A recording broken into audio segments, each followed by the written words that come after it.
15 of the highest-paid financial experts in Chicago stared at the same encrypted ledger for 9 straight hours, and not one of them could explain where $40 million had quietly vanished. But Delia Hale, a 27-year-old widow in a gray janitor's uniform, found the answer in under a minute while emptying the trash, never realizing that Julian Thorne, the cold and ruthless 37-year-old crime lord who owned the building and everyone in it, was watching her every move from the shadows of the doorway. She was nobody to them, a tired woman with calloused hands, scrubbing floors at midnight to pay off her dead husband's hospital bills and care for a mother-in-law who didn't even remember her name anymore. He was a man who'd buried his own father,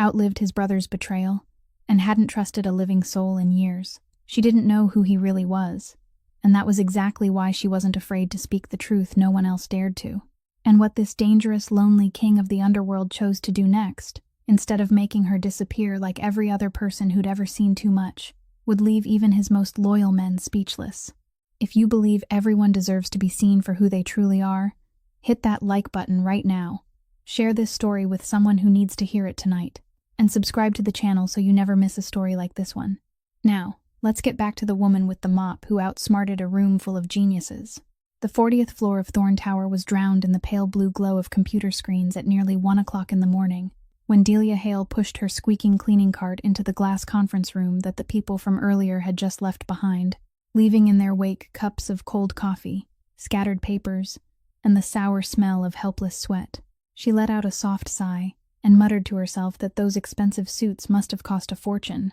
and yet not one of them could be bothered to pick up even a single scrap of paper. She pulled on her rubber gloves and began wiping down the long, polished table, one ear still holding the earbud that played the old music she always listened to, so she could forget the ache in her back. When she leaned forward to clean the corner of the table near the wide glass wall where the presentation screen was mounted,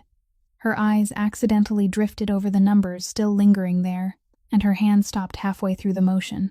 Something wasn't right. She hadn't meant to look. She had only meant to finish cleaning and go home to Mrs. Ruth, but the part of her mind that had been asleep for years suddenly stirred awake. The part that had once spent long hours in forensic accounting lecture halls before life forced her to leave it all unfinished. She stepped closer to the screen, tilted her head, and let her gaze move slowly along each line of transactions, as though she were reading a story whose author had deliberately hidden the ending. The spreadsheet was a maze of port expenses, shipping invoices, storage fees, loading charges, all tangled and cluttered enough to make anyone dizzy and give up. But Delia wasn't looking at each number by itself. She was looking at their rhythm, and it was that rhythm that betrayed them. She murmured that they were trying to make everything look more complicated than it really was, just like someone pouring 3 kinds of chemicals onto the floor when a damp rag would have been enough. There was a series of invoices for the same doc, the same vendor, repeating again and again at intervals so regular they were unnatural, each time with an amount a little too round, a little too perfect, and after every 3-week cycle, a sum of money slipped quietly out through an identifier that no reconciliation line ever touched. An ordinary person would have seen it as operating cost. A good accountant would have seen it as an error. But Delia, with eyes long used to searching for the things people tried to bury on purpose, immediately saw it for what it was, a ghost stream of money woven carefully enough to flow steadily out of the books, without anyone noticing. She stood still for a moment, her heart beating faster than she wanted to admit. Then, almost by instinct, she picked up a red marker someone had left behind on the table, walked over, circled 3 invoice entries spaced with perfect regularity, connected them with a single line, then wrote a short note underneath, pointing out where the money had truly disappeared and, more important than anything else, who had the authority to touch that identifier in the first place. The whole thing happened in less than a minute, so quickly that even she startled herself when she stepped back and looked at what she had done, as though she had accidentally done something that didn't belong to her. She gave a faint, crooked smile, shook her head, and told herself that those geniuses were probably so busy trying to look smart that they'd forgotten how to look carefully. Then she turned to take hold of the mop again, her heart feeling strangely light because she thought no one knew, no one cared, and she would get home on time. But the very moment her fingers touched the mop handle, a deep voice, cold and flat enough to make her skin prickle, rose from the darkness near the doorway and asked what the hell she had just done. And Delia suddenly realized that this room, from the very beginning, had never truly been empty. The man stepped out of the darkness near the doorway slowly, without hurry, as though this entire building and everything inside it belonged to him, and he had the whole night to watch. He was tall, dressed in a tailored black suit that fit close over his broad shoulders, his face sharp and cold without a single ripple of emotion, and his dark eyes studied her the way a person might study an odd number that shouldn't exist on a balance sheet. Julian Thorne repeated his question in a voice even softer than the first time, asking what she had just done to his screen. And Delia, already too exhausted after her shift, and having no idea who the man in front of her was beyond some rich man awake at an unusually late hour, only shrugged and answered that she cleaned. That was her job, while the mess on that board belonged to the people in suits, and if he wanted to blame someone, he should blame whoever left it there. One corner of Julian's mouth moved slightly, not a smile, but the rare surprise of a man who had gone too long without hearing anyone speak to him, in a voice untouched by fear. He took several more steps into the room, his gaze leaving her and coming to rest on the 3 red circles and the brief line she had written beneath them. And for one very brief moment, the stillness on his face cracked in a way almost too faint to notice. Almost at the same time, 2 other shadows appeared behind him. One was an older man with neatly combed salt and pepper hair, and the sharp eyes of someone who had lived long enough in this world to know when silence was wiser.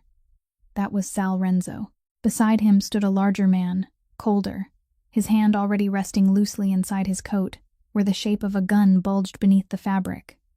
That was Holloway. The air in the room thickened, a heavy silence that even Delia, though she didn't yet understand the full shape of what was happening, began to feel creeping down her spine inch by inch. Sal moved closer to the screen, glanced at the red circles, then turned to Julian and said quietly that she had seen it. Seen what 15 people were being paid to solve, and still couldn't solve, and that sentence carried a weight Delia couldn't yet measure, because in the world of these men there was a cruel and unwritten rule, cold as a blade, that anyone from the outside who accidentally saw those numbers wasn't allowed to walk out of that room whole. Holloway shifted, his fingers tightening lightly around the grip of the gun, his eyes asking for a nod,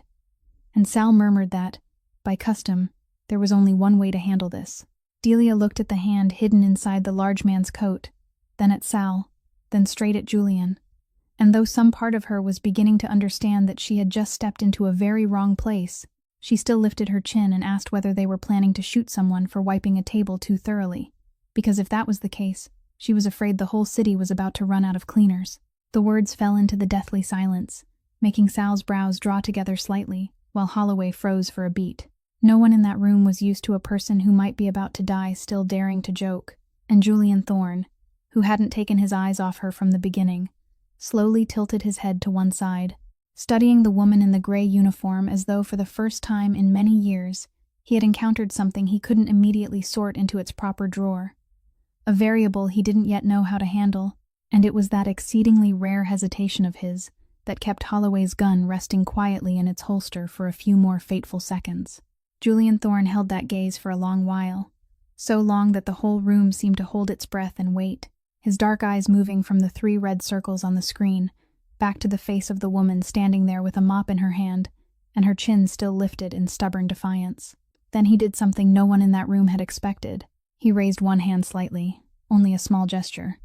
but it was enough to make Holloway stop at once, and loosen the fingers that had been tightening around the grip of his gun. Sal Renzo snapped his head toward his boss, shock flickering across a face that had long ago learned how to hide every emotion, because in all the years he had stood beside Julian, he had never seen this man hesitate before an exposed threat, never seen him choose any path other than the coldest and most decisive one. Julian stepped closer to the screen once more, standing across from the red words Delia had written, silently reading them again and again, as if he needed to make certain that what he was seeing was real. Then, without turning his head, he spoke in a low, flat voice and ordered that no one was to touch her,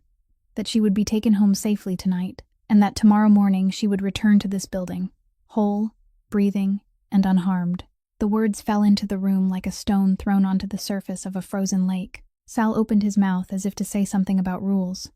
about what should have happened to anyone who had accidentally seen what they weren't supposed to see, but Julian only glanced at him once, a brief look sharp enough to cut off every objection before it could take shape. Holloway stood rooted to the floor, his eyes shifting from his boss to the woman, and then back to his boss again, his face carrying the confusion of a man who had spent his whole life obeying clear orders. And this time, the order went against everything he had ever been taught. Delia, standing in the middle of a tightening storm she still only dimly understood, looked at the man who had just decided her fate with a few terse sentences, and though something inside her had both clenched and loosened at once, she didn't let it show. She only asked quietly whether this was how he thanked someone for cleaning up his mess. And this time, for the first time, something very close to amusement moved through the depths of Julian's eyes, though his face itself didn't change at all. He didn't answer her question. Instead, he turned to Sal and gave a brief instruction that this woman was now under his protection, that no one was allowed to touch her without his order, and that everything related to the numbers on that screen had to remain absolutely sealed inside the walls of this room. Sal lowered his head and accepted the order, though his eyes were still full of unanswered questions, while Holloway silently stepped forward and motioned for Delia to follow. And when she leaned the mop against the side of the cart and looked back one last time at the screen with the 3 red circles that had now become the thing deciding the course of her life, she caught Julian Thorne still standing, motionless, in the middle of the room, his eyes following her without once looking away. She couldn't know that behind that absolute coldness, the most powerful man in the shadows of this entire city had just made a decision even he couldn't yet explain, a decision neither he nor she yet understood, would pull them both into a chain of events from which there would be no turning back. The glossy black car dropped Delia off in front of an aging apartment building on the southern edge of the city, where the yellow streetlights flickered weakly between brightness and shadow, and the smell of damp mold rose from the cracked concrete steps. When the luxury car door closed behind her, she stood still for a moment in the night cold, feeling as though she had just stepped out of some strange dream and back into the painfully familiar reality of her own life. She climbed 4 flights of stairs, because the elevator had been broken since last winter, and the landlord still hadn't bothered to fix it, slid her key into the rusted lock, and pushed the thin door open into the cramped apartment of only a few hundred square feet, where the small nightlight in the living room was still on, and in the armchair with its worn fabric, Mrs. Ruth sat wide awake, her eyes fixed on the door with the confused look of someone who was no longer certain where she was. She stared at Delia for a long while, then softly asked who she was and why she had come into her house at this hour. And Delia, though it felt as if someone had squeezed her heart in a fist, gently walked over, knelt beside the chair, took Tommy's mother's thin, cold hand in hers, and said softly that it was Delia, Tommy's wife, that she was home now, and asked whether she had been able to sleep. The moment Tommy's name left her lips, Mrs. Ruth's face softened for one fragile instant. She smiled and called her son's name as though he were still somewhere nearby, asking why the boy hadn't come home for dinner yet, and Delia could only lower her head and hold the old woman's hand a little tighter, not brave enough to tell her again the truth that Tommy was gone, that she had already had to say those words more times than she could count over the past 14 months, and every time it tore open a wound that had only just begun to close. She helped Mrs. Ruth into bed, pulled the blanket up to her shoulders, and sat beside her, humming an old melody under her breath until the older woman's breathing became steady again. Then she quietly stepped back out and sat down at the wobbly dining table, where white envelopes were piled so high she no longer dared to open them. But she opened them anyway, one by one, under the yellow light. Tommy's hospital bills from those final months when she had sold almost everything that could be sold just to hold on to him. Debt notices printed in heavy red ink, the number on the bottom line so large she had once thought a lifetime of mopping floors still wouldn't be enough to pay it. And beneath them all was the letter from the nursing home where she was trying to keep a place for Mrs. Ruth in case she no longer had the strength to care for her alone. She pressed her face into her calloused hands and drew in a deep breath, refusing to let herself cry because she knew tears didn't pay a single bill. And in the stillness of the late night, the memory of Tommy suddenly came flooding back, the image of him coming home in his stained electrician's clothes with that tired but warm smile, promising that everything would be all right, that he would take care of it, a promise fate had never given him the chance to keep.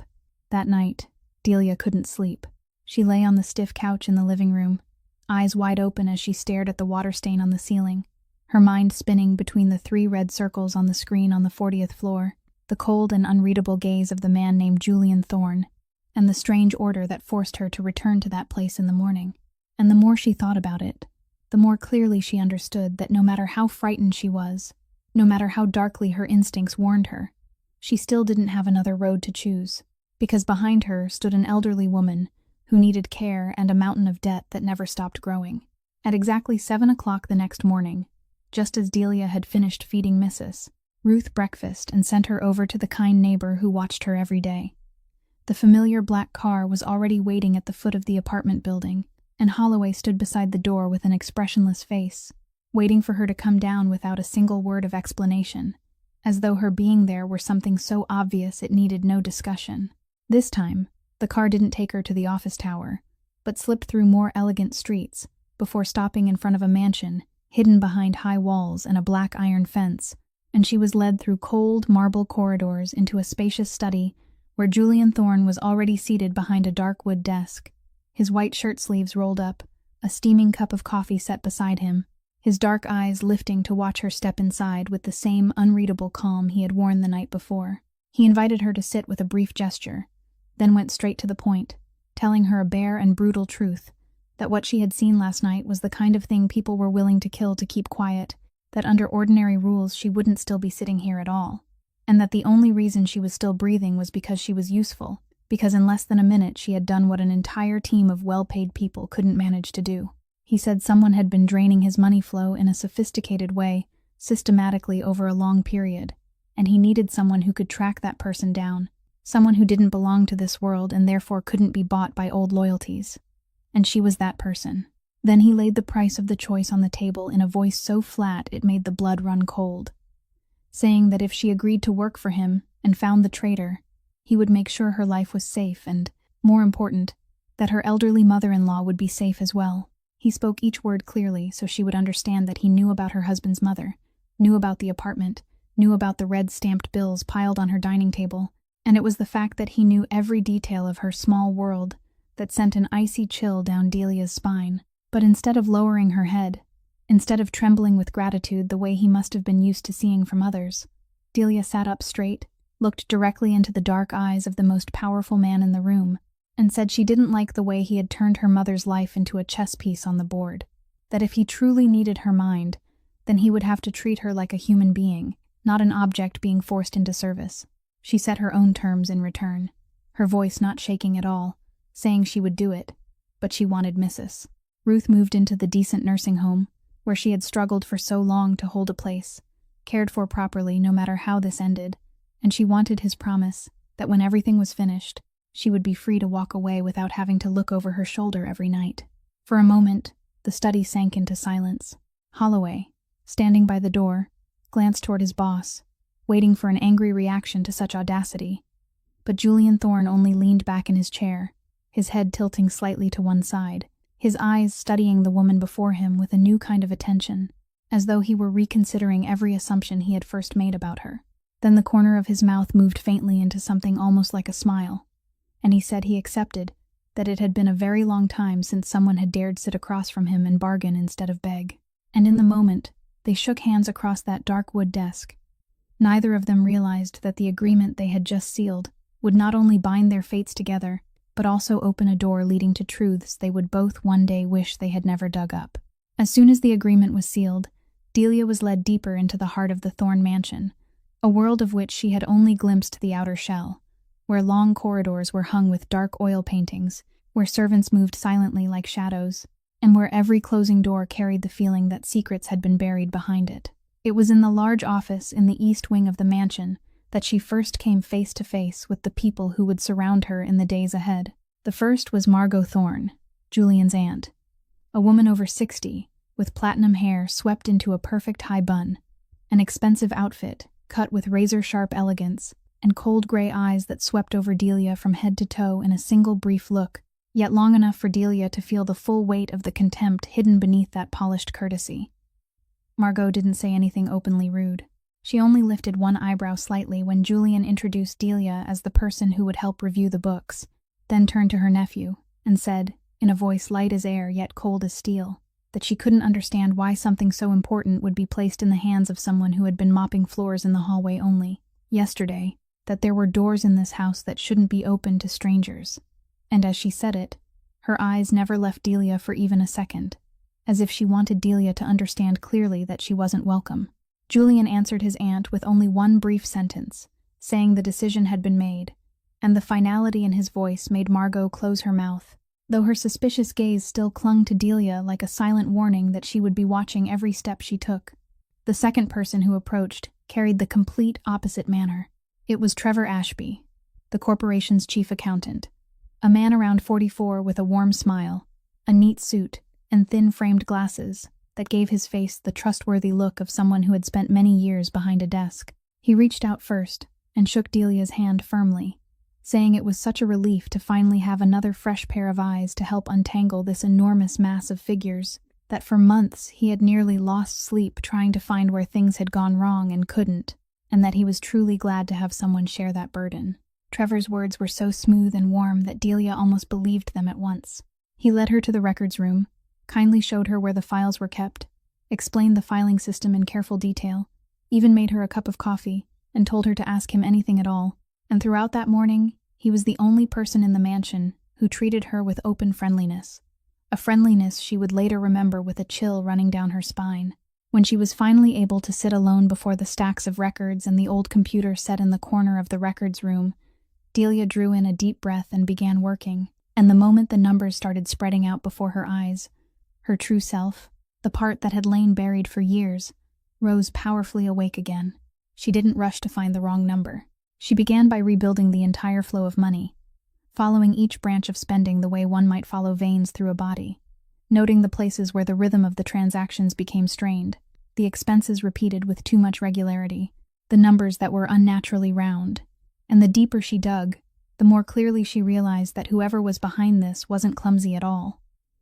On the contrary, he was extremely intelligent. He understood the system so well that he knew exactly where to hide his stream of money, so it would blend into thousands of other legitimate transactions. She narrowed down the first few suspicious points and quietly copied them into a private notebook she always carried with her, trusting no computer in that house, because the instincts of someone trained to detect fraud told her that in this mansion, filled with watchful eyes, the person she was hunting might very well be standing right behind her, smiling and pouring her a cup of coffee. 3 days later, after Delia had quietly built a fairly clear picture out of that chaos, Julian called a small meeting in the study to hear what she had found, and Margot Thorne was there, seated in the leather armchair by the window with the bearing of someone who had come to witness a failure already foretold, rather than to listen, her ringed hands folded across her chest, her cold gray eyes following every movement Delia made with undisguised skepticism. The moment Delia opened her notebook and began to speak,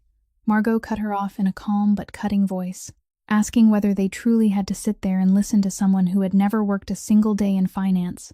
lecture them about the cash flow of an empire that had existed for decades, saying she had seen too many self-proclaimed geniuses come and go, and she didn't believe that one lucky moment in the night could turn a cleaning woman into an expert. Delia lifted her eyes and looked straight at the woman, entirely unshaken, and instead of arguing with words, she did what she did best. She placed the notebook on the table and began peeling back the layers one by one. She showed the entire room a chain of invoices paid to the same water transport company, sums that looked perfectly reasonable at first glance, but when placed side by side along a timeline, revealed a pattern no real business operation should have, because real money always fluctuated with seasons, with markets, with unpredictable shifts. While these numbers were too steady, too smooth, so unnaturally clean that they could only be the product of a human hand deliberately shaping them, she turned to the second layer and pointed out how those funds, after leaving the main account, had been split into smaller pieces and moved through a chain of fragile intermediary companies that existed more on paper than in reality, each transfer shaving off a small portion discreetly enough that no one would notice. But over many months, those small pieces had gathered into an enormous sum. Then she placed her finger on the final point where that stream of money vanished into an identifier only a very small number of people inside the corporation had the authority to access.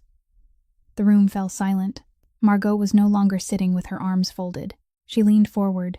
staring hard at the pages of the notebook. Her lips pressed tight, and for the first time, the contempt in her eyes gave way to something almost like caution, because she understood that what this woman had just exposed wasn't luck. It was the work of an eye trained to see through the most delicate layers of disguise. Sal Renzo, who had stood silently beside Julian the entire time, was the one who broke the silence. He stepped closer to the table, bent down to examine Delia's notes carefully, then lifted his head and looked at her with an expression entirely different from the one he had worn on the first day. He said quietly that he had worked in this world for nearly 30 years and had seen many sharp minds. But the way she had traced the vein of money from invoices that looked harmless was something he had rarely seen, and that rare acknowledgement from a man who usually spared his words carried a weight that made even Margot fall silent. Julian Thorne sat there watching everything, saying little,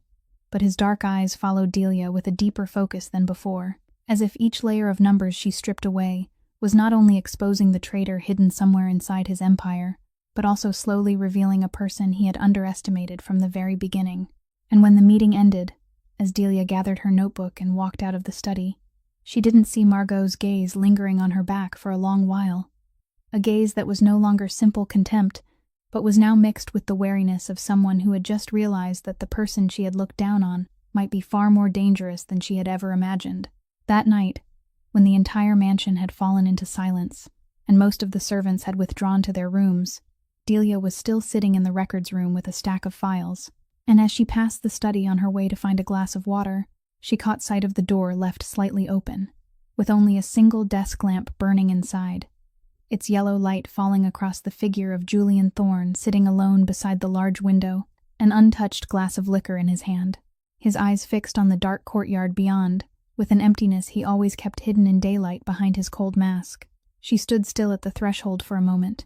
witnessing a sight perhaps no one in this empire had ever been allowed to see. The most powerful man in the city's shadows sitting there in absolute loneliness, his shoulders sinking slightly beneath the weight of something she couldn't name, and she should have quietly turned away, but instead, she tapped lightly on the doorframe and asked whether the liquor was so good that a person had to drink it in the dark. Julian didn't startle. He only turned his head slowly, and for a brief instant she thought he was going to order her out,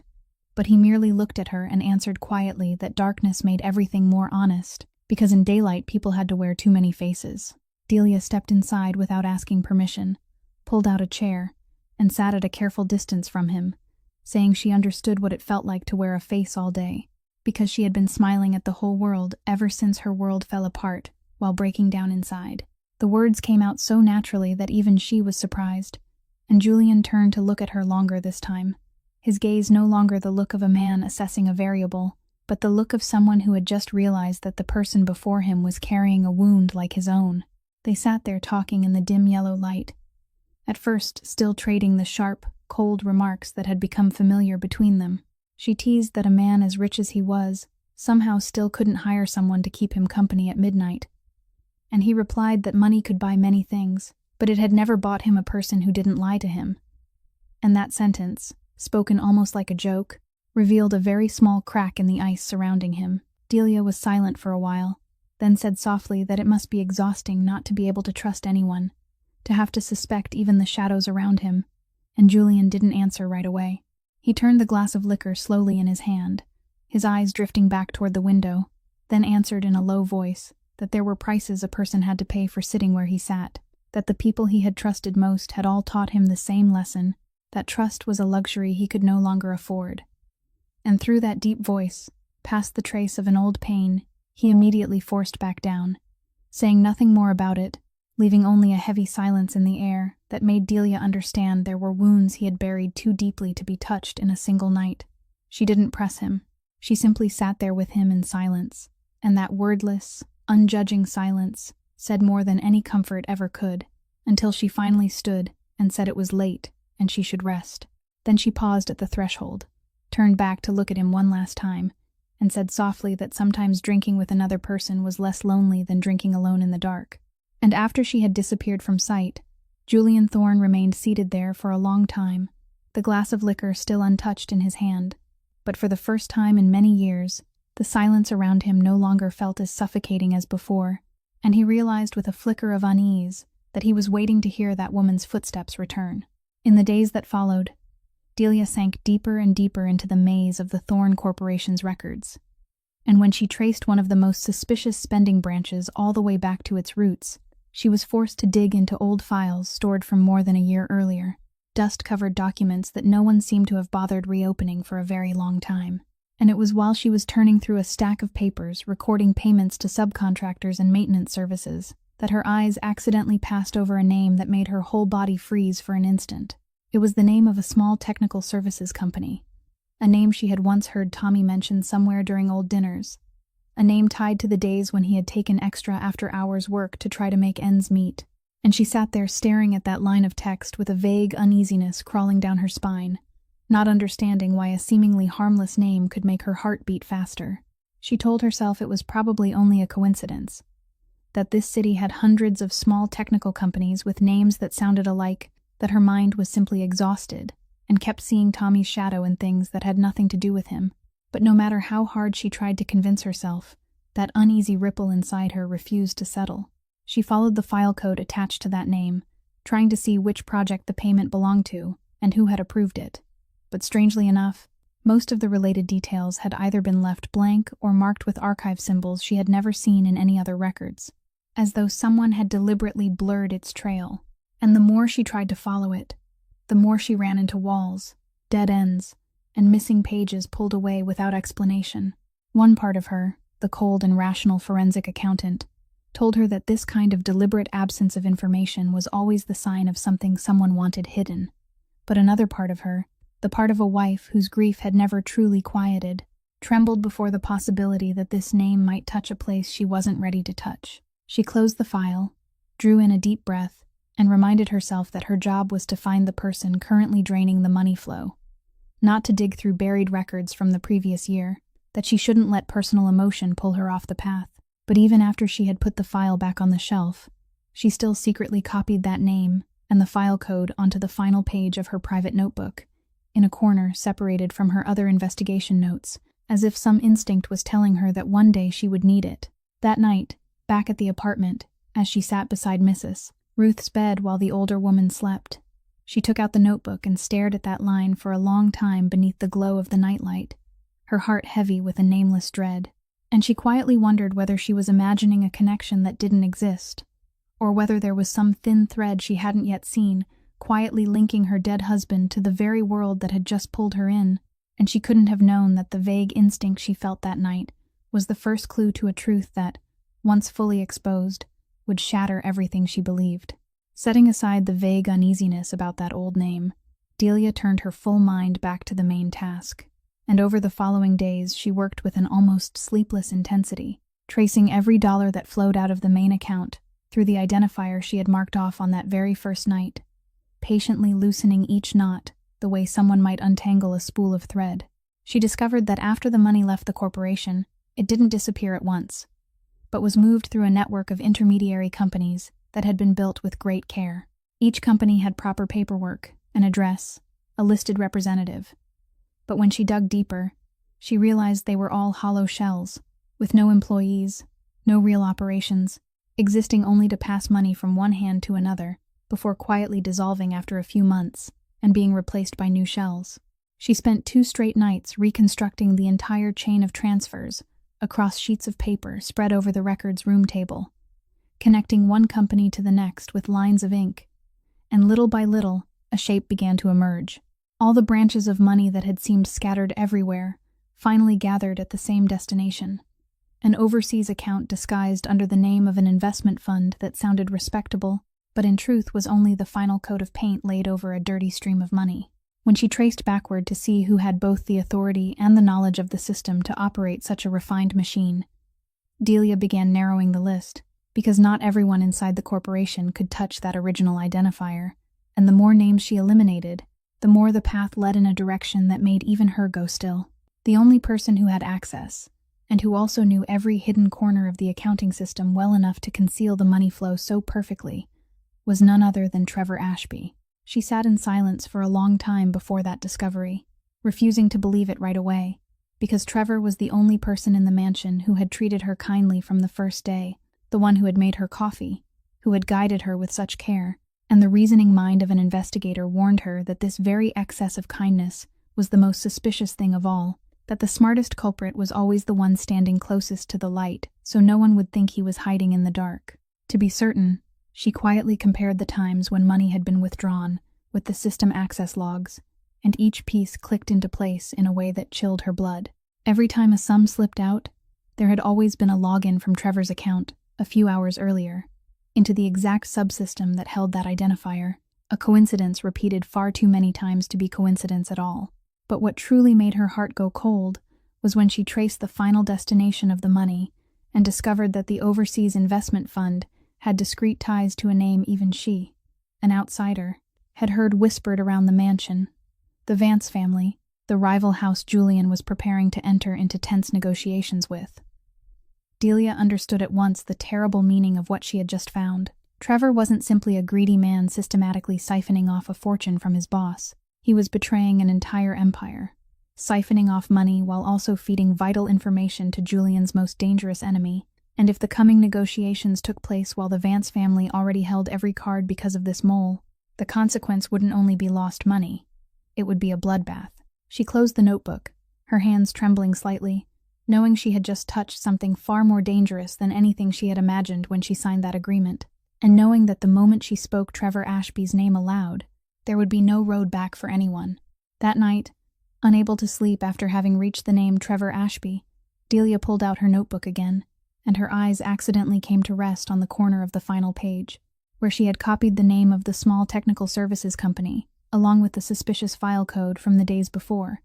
the name tied to Tommy that she had tried to push aside. And this time, with everything she had just discovered about the way Trevor hid his tracks, a chilling thought suddenly flashed through her mind, that perhaps those blurred files hadn't been blurred by accident. She returned to the mansion the very next morning, quietly dug up that same old dust-covered file, and this time she wasn't looking for the money trail, but for the file code itself that had been left blank, patiently following the strange archive symbols she had once stumbled over, comparing them with the internal marking system she had gradually come to understand after many days of work, and little by little, the disguise began to peel away, exposing what lay beneath. The small technical services company Tommy had once worked for on the side turned out to be a subcontractor hired to maintain the system at one of the facilities under the Thorne Corporation's control, and during the brief period he worked there, the records noted an incident classified simply as a workplace accident. A death closed quickly, neatly, with no deeper investigation, no one asking questions, and the date written there caught Delia's breath halfway in her throat, because it was exactly the day 14 months ago that she still remembered by every hour and every minute, the day someone had knocked on the door of her small apartment to tell her that her husband was gone. But what began to collapse her whole world wasn't that date. It was what she found when she fitted it together with everything else, because hidden among the blurred files were traces of access attempts someone had tried to erase, and when she followed them with the very skills that had helped her expose the dirty money flow, she discovered that only a few days before Tommy died, he had accidentally been assigned to maintain the exact storage system where the first books of the siphoning operation had been hidden, the very system Trevor Ashby was using to conceal his crimes, and the scattered notes still left behind showed that an irregular report had been sent from that very facility just before every trace was wiped clean. Delia sat frozen in the records room, her trembling hands resting on the pages, and the terrible truth slowly took shape before her eyes with merciless clarity. Tommy hadn't died in an accident. He had seen something he was never supposed to see. He had accidentally touched the filthy secret of the traitor, and his death, the one she had spent the past 14 months believing was a random tragedy of fate, had in truth been an act of silencing, staged with cold and perfect precision to bury the truth along with the man who had happened to glimpse it. She clapped a hand over her mouth to keep from sobbing aloud, her whole body turning icy cold and then burning hot, the tears she had forced herself to hold back for all those months now spilling out beyond control, and in that dizziness, thousands of broken pieces of memory rushed back. Tommy's tired smile in those final days, his words that there was something wrong with this new job but he couldn't tell her yet, the flicker of worry in his eyes that she hadn't paid attention to then, all of it now carrying an entirely different meaning, painful and horrifying. She folded over the files, her tears falling and blurring several lines of ink, and in the middle of that heart-tearing pain, another emotion began to kindle, cold and sharp, because she realized that the world she had just stepped into, the empire she was now serving, was the very place that had taken from her the man she loved most, and the person who had done it was still walking calmly through this mansion, smiling at her every day. But she forced herself to swallow the storm screaming inside her, hurriedly wiped away her tears, and hid everything, because her survival instinct told her this wasn't yet the moment to let anyone know what she had just discovered. But Delia couldn't hide the storm inside her forever, And that night she went to the study where Julian often sat alone, pushed the door open without knocking, her face still marked by tears that hadn't had time to dry. And when he looked up at her with a brief flash of surprise, she set the old file directly on the desk in front of him, her voice shaking from the effort of holding herself together, asking whether he knew anything about the death that had happened at one of his facilities 14 months ago, asking whether he knew who a man named Tommy Hale was. Julian looked at the name on the file, then back at her tear-soaked face, and for a moment she saw the familiar calm on his face crack. He asked quietly, in a low voice, whether Tommy Hale was her husband, and when she nodded through her tears, something heavy passed through those dark eyes. She didn't give him time to evade her. She poured everything out. That her husband hadn't died because of an accident, but because he had seen something he was never supposed to see. That the very empire Julian ruled had taken him from her, had made her a widow, had driven her into months of mopping floors to pay the debts left behind by a death she now knew had been murder. And through her sobs, she asked whether he had been the one who gave that order, whether the hands of the man sitting across from her were stained with the blood of the man she loved. Julian Thorne, the man who had never bowed his head before anyone, didn't hide behind his familiar cold mask this time. He rose slowly, and instead of denying it or defending himself, he looked straight into her eyes and admitted that he hadn't known about Tommy's death until this very moment, that he hadn't given that order, but that he also wasn't cowardly enough to hide from the truth that it had happened under his roof, inside the empire that carried his name. And because of that, he couldn't deny responsibility, even if his own hands hadn't directly caused it. Then, for the first time since she had known him,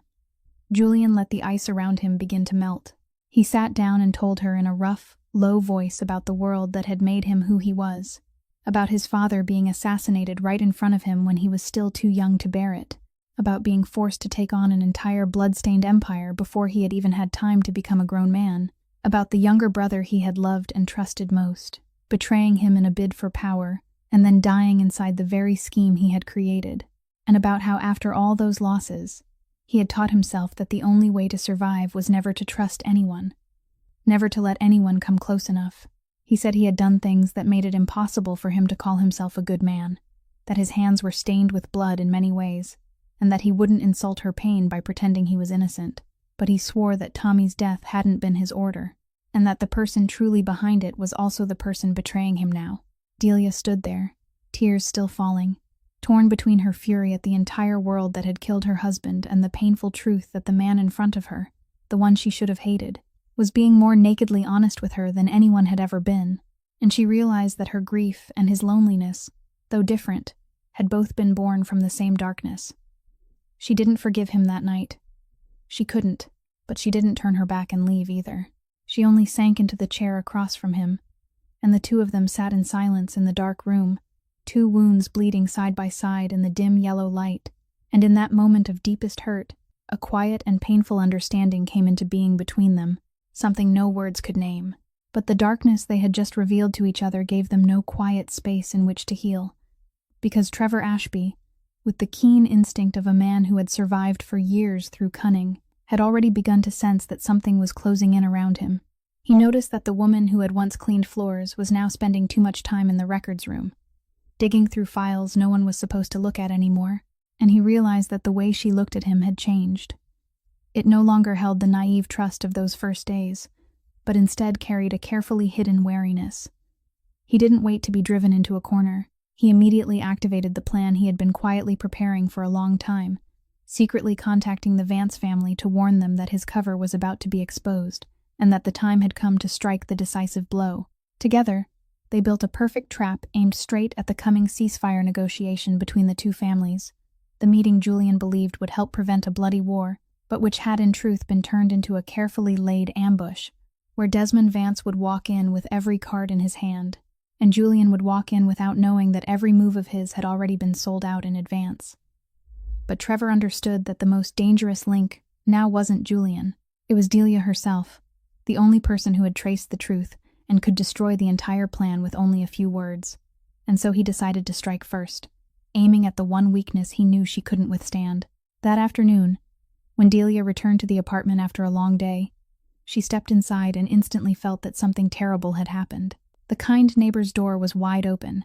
Her own apartment was cold and empty, The armchair where Mrs. Ruth always sat now held no one, and on the dining table, placed neatly beside the familiar stack of bills, was a strange phone blinking. Delia's heart clenched. She picked it up with trembling hands, and the voice that came through the other end was smooth and cold enough to make her skin crawl, a voice she recognized at once, even though it had completely shed the warm mask she knew. It was Trevor. He spoke to her with the calm tone of a man certain he had already won, telling her that Mrs. Ruth was somewhere safe, at least for now, that the old woman's fate was now entirely in Delia's hands, and that if she wanted to see her again, she had to do one thing, and one thing only. She had to remain absolutely silent about everything she had found. Not one word to Julian, not one word to anyone, and she had to let tomorrow's negotiation unfold exactly as it was meant to unfold. He added that she was an intelligent woman, so he trusted she understood the price of making the wrong choice, that he had watched her long enough to know Mrs. Ruth was all she had left in the world, and that as long as she behaved, no one needed to get hurt. But if she was foolish enough to resist or ask for help, then she would spend the rest of her life knowing that her own stubbornness had killed the only person who still loved her. The line cut off abruptly, leaving Delia standing frozen in the empty apartment with the cold phone trembling in her hand, the whole world seeming to collapse around her because she was trapped between two choices, and either one could get someone killed. On one side was the only elderly mother she had left in her life, now in the hands of the man who had murdered her husband. On the other was the man she had only just begun to understand, walking straight into a deadly trap that only she could warn him about. And time was running out, second by second, before the dawn of that fateful day began to rise. Standing in the empty apartment with the phone still warm in her hand, Delia hadn't even had time to steady herself when the screen lit up once more. And this time, when she pressed the phone to her ear, Trevor's voice came through more slowly, carrying the cruel pleasure of a man who had waited too long to finally reveal the truth. He said that before she did anything foolish, there was something he thought she deserved to know, something that would help her understand her true place in this entire story. He asked whether she had ever wondered why a widow who had just lost her husband, buried in debt, had been lucky enough to get hired for the exact night shift janitor position in the very building of the Thorne Corporation, whether she had ever found it strange that everything had come to her so easily at the moment she was most desperate. And when Delia stood frozen and didn't answer, he spoke the truth himself, a truth that made the ground seem to collapse beneath her feet. He said he was the one who had placed her there about 10 months ago, that nothing had been coincidence. He explained in a voice terrifyingly calm that after Tommy died, he had never truly felt at ease. He needed to know whether the wife of that unlucky electrician knew anything about what her husband had seen, whether Tommy had managed to bring that secret home and tell her, and the safest way to watch her wasn't to kill another person and draw attention, but to pull her closer, to place her somewhere he could observe her every day, to turn her into a harmless pawn, kept directly within his sight. He said that during all those months, he had been satisfied to see that she was only an exhausted woman trying to pay debts and care for her mother-in-law, knowing nothing at all, and he had intended to let her remain quietly that way forever, until that fateful night, when she picked up a red marker and circled the very thing he had hidden so carefully for so long, turning herself from a harmless pawn into his greatest threat in less than a minute. He scoffed over the phone, admitting he had underestimated her background, foolishly assuming that because she dropped out of college years ago and was buried in debts, she had forgotten every bit of her forensic accounting knowledge and would remain a harmless cleaning woman forever. Every word he spoke twisted into Delia's heart like a knife, because she realized that the whole of the past 10 months, every day, she had scrubbed floors in despair. Every night she had believed she had at least managed to hold on to one last bit of luck in the middle of her suffering, had all been part of the cold arrangement of the man who had killed her husband, that she had never truly escaped his shadow, that even her grief and her meager survival had been turned by him into a piece on his board. He ended by reminding her that now she understood just how deeply he controlled her life, that he had held her fate in his hands long before she ever realized it, and therefore she shouldn't delude herself into thinking she could defeat him. Her best choice was to stay obediently silent and keep Mrs. Ruth alive. When the line cut off again, Delia stood there trembling, but in the midst of that shock and absolute humiliation, something inside her began to change, because the pain of realizing she had been manipulated for so long slowly transformed into a cold, hard clarity. She understood that Trevor had made a fatal mistake by revealing everything simply to satisfy his own sense of triumph, because now she had nothing left to lose and fully understood her enemy. and the very woman he had dismissed as a harmless pawn, with the mind that had once decoded what 15 experts couldn't solve, wouldn't sit still and wait for him to decide her fate one more time. Instead of obediently staying silent as Trevor had ordered, Delia did the one thing he hadn't anticipated at all. She went to Julian that very night and told him everything, from the ambush planned for the ceasefire meeting to the fact that Mrs. Ruth had been kidnapped to force her silence. And as she spoke, she looked straight into his eyes, knowing she was placing her mother-in-law's life on a gamble, but also believing this was the only move left. Julian Thorne, the man who had always placed the survival of his empire above all else, now stood before the greatest choice of his life, and for the first time, he chose a human being over power. He told her in a low, firm voice that they would save Mrs. Ruth first, that no negotiation, no empire, was worth trading for her life. And in that moment, Delia saw in him a man entirely different from the cold figure she had met on the first night. But instead of charging into the kind of bloody shootout Trevor was expecting, Delia proposed a plan that used the very weapon she understood best. She said Trevor's true strength didn't lie in guns, but in the money flow and in the fragile trust between him and the Vance family, and if they could break those two things, he would collapse on his own. Through that night, with Sal's support and the access Julian gave her, Delia sat before the screen and began dismantling the entire financial machine Trevor had spent so long building. One by one, she froze each shell account in the transfer chain, locked the identifier he had been using to siphon money, and cut off every path for the dirty money, paralyzing the hidden empire he had built inside Julian's own empire in only a few hours. But her decisive blow wasn't freezing the money. It was exposing the truth to the Vance family themselves, because she had gathered enough evidence to show that Trevor had never been loyal to Desmond Vance the way he claimed. All this time, he had been secretly skimming and keeping for himself a large portion of the money that was supposed to belong to the arrangement between the two sides. And when that evidence was delivered to Desmond Vance through a discreet intermediary channel just before the meeting, the trust between the traitor and his ally shattered instantly. The trap Trevor had set to destroy Julian suddenly turned back and snapped shut around him, because the Vance family, once they realized they had been deceived and robbed by the very mole they had trusted, no longer had any reason to walk into the ambush. Instead, they withdrew and left Trevor alone to face the wrath of the man he had betrayed. At the same time, thanks to the clues Delia had traced from Trevor's final financial transactions, Sal and Julian's men identified the place where he was holding Mrs. Ruth, an old warehouse on the outskirts, and the rescue was carried out quickly, cleanly, and precisely. Holloway led the men in under cover of night,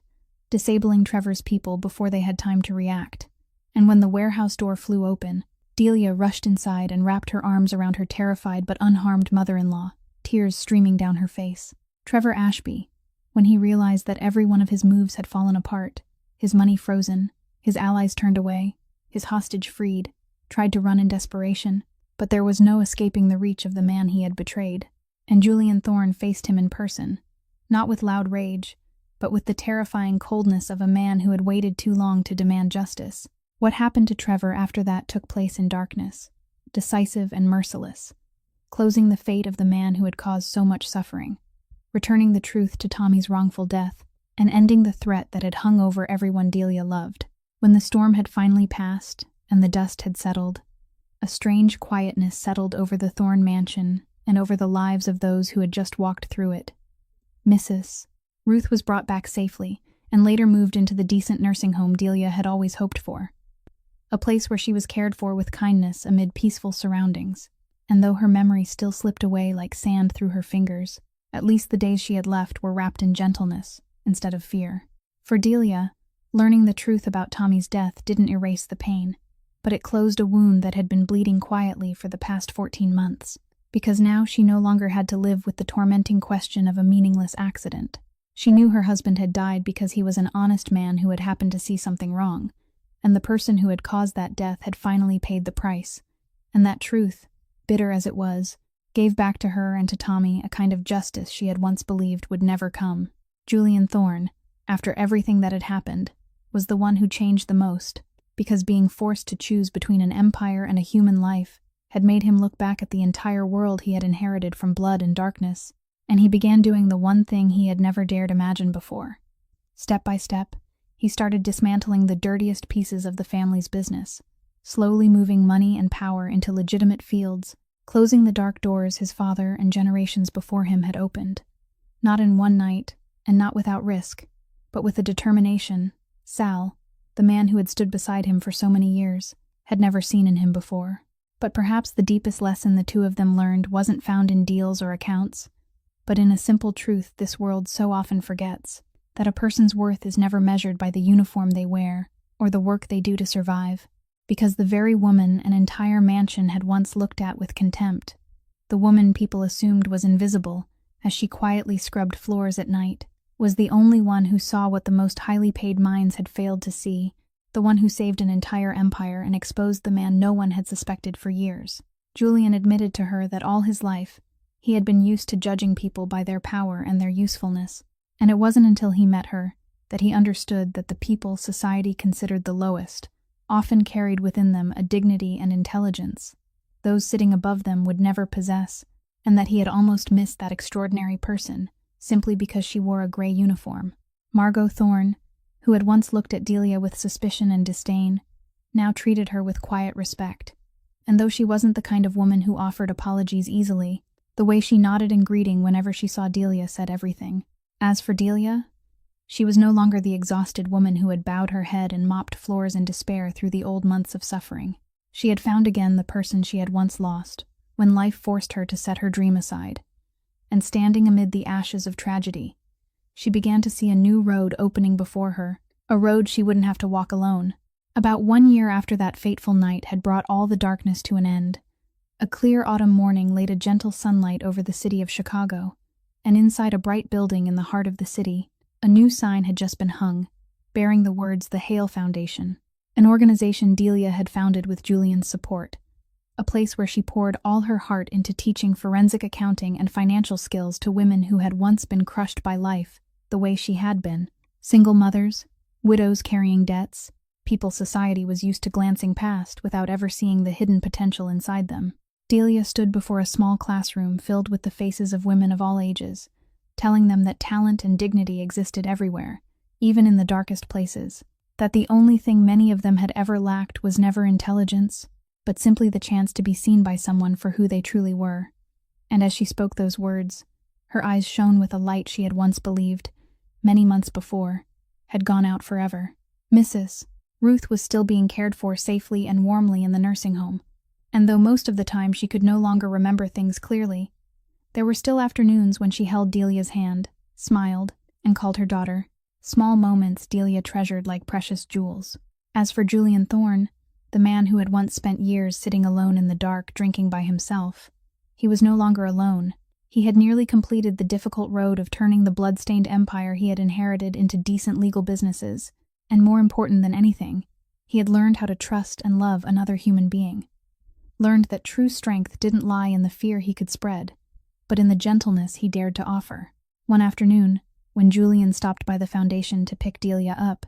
he found her standing in a corner of the classroom, holding an old mop in her hand, the very mop she had kept from years ago as a keepsake, and she turned to look at him with a mischievous smile, telling him not to forget where she had started,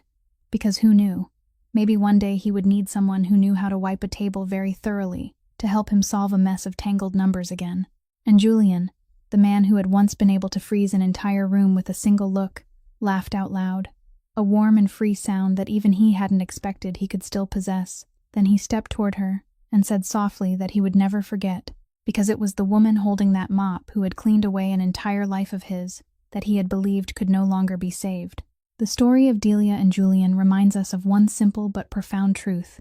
that we should never judge a person's worth by their appearance or by the work they do, because behind a faded uniform, behind a pair of calloused hands, there may be an extraordinary mind, a resilient heart,